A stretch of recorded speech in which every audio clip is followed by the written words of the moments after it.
Un xefe dunha tribo india estaba falando cos seus netos sobre a vida. O avó díxolles: unha gran batalla está ocorrendo dentro de min. É entre dous lobos.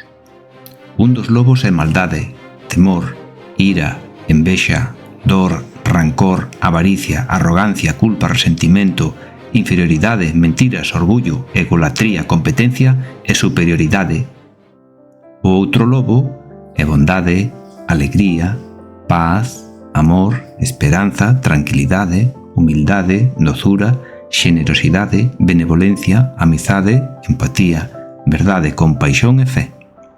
Esta mesma batalla está ocorrendo dentro de vós e dentro de todos os seres da terra. Os netos quedaron en silencio, reflexionando. Tras un momento, un deles preguntoulle: «Avó, e cal dos lobos cree que gañará?» O avó contestoulle simplemente: «O que alimentes».